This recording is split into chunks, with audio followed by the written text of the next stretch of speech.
Hello, viewers. Today is Sunday, September 22nd, 2024. I'm here to share my thoughts and opinions on the US presidential elections 2024. Today, I would like to take a look at the battleground state of Arizona. So, before looking at the current state in terms of polling in that state of Arizona, let's look at what happened in 2020. So, in 2020, the current president, Joe Biden, won the state of Arizona by around 10,400 odd votes. And that's largely because of his victory in two most populous counties. I will come to that later. First of all, in terms of voter participation, the turnout in 2020 increased by around 6 percentage points from the 2016 numbers. In 2016, it was close to around 74%. And in 2020, it was close to 79.9%. So there's almost a 6% increase in the voter turnout.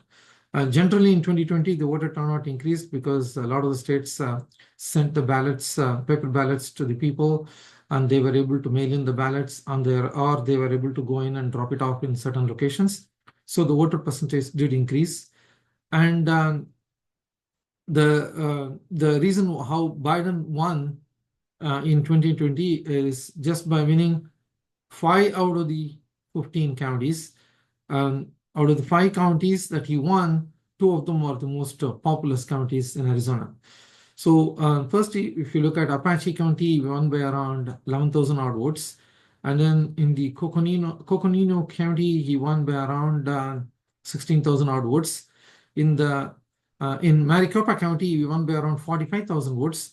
And the Pima County, he won by around 97,000 odd votes. And in Santa Cruz County, he won by around 6,900 odd votes. So these are the only 5 counties that he won. But by winning the top 2 most populous counties, he was able to win the state. Maricopa County, where Phoenix is located, he won that county by a margin of 45,000 votes. And the Pima County, where the second most populous city is Tucson, is located, he won that by around 97,000 odd votes. And if you look at the total number of votes, Maricopa County accounted for like around 2 million odd votes, and Pima County accounted for like around 522,000 odd votes. So he won those 2 larger counties, and so he was able to win by a slim margin of 10,500 odd votes.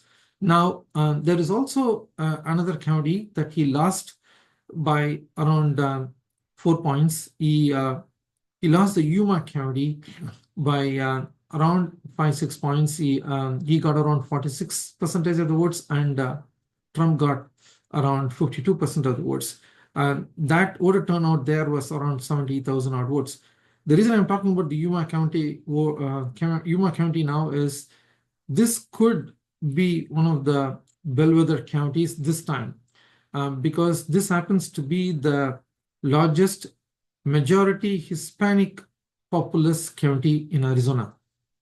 So what does that mean?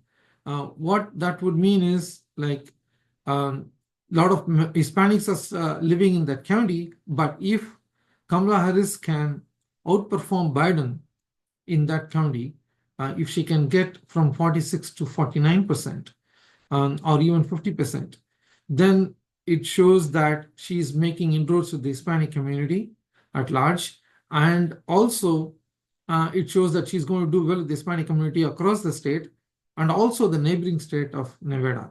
So that, to me, is going to be a bellwether for me on election night. I would like to look at what's happening in the Yuma County. If Kamala Harris is improving on the numbers of Biden, then it will be a very encouraging sign for Kamala Harris. On the other hand, if Donald Trump is increasing his numbers in the Yuma County, that would mean he's doing well with the Hispanic voters. That would mean he's going to do well not only in Arizona, but also he's going to do well in the neighboring state of Nevada. So this is going to be a bellwether county for me personally. So I'm going to keep a close eye on this county on election night. But nevertheless, let's look at how the polls shape up today. As of now, the polls are all over the map in Arizona. Most of them say it's a tie. Some of them say that it is a 1 or 2 point advantage for Donald Trump. But if you ask me, I think this is a state that Donald Trump is likely to prevail based on what I see on the ground as of now. Things could change. The reason I'm saying that is when they lost in 2020, the Make America Great Again movement, which is very strong in Arizona, by the way, they were very, very disappointed that Trump lost Arizona in 2020. So they are going to come out in larger numbers, is what I believe. And then Arizona is also a border state. So the illegal immigration narrative will play very well there as well. And so this is a state I think that Trump is going to do well, and Kamala Harris needs to outperform the Biden numbers to really win the state. So that's why I keep saying, even though it's kind of tied on the polls, on all the polls, even if you look at the average of all the polls today, they all say it's a tie or a +1 for Donald Trump. But I personally feel that he generally tends to overperform the polls on election night. And don't be surprised that Trump ends up winning the state of Arizona.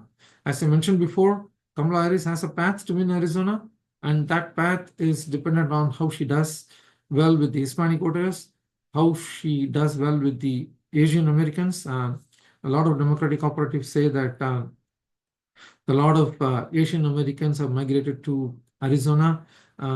People from Southeast Asia, as well as from other parts of Asia, have settled down in Arizona, and there are new voters. So the Democratic operatives feel that she should be able to increase the Biden margin and win by around 50, 60, 70,000 votes.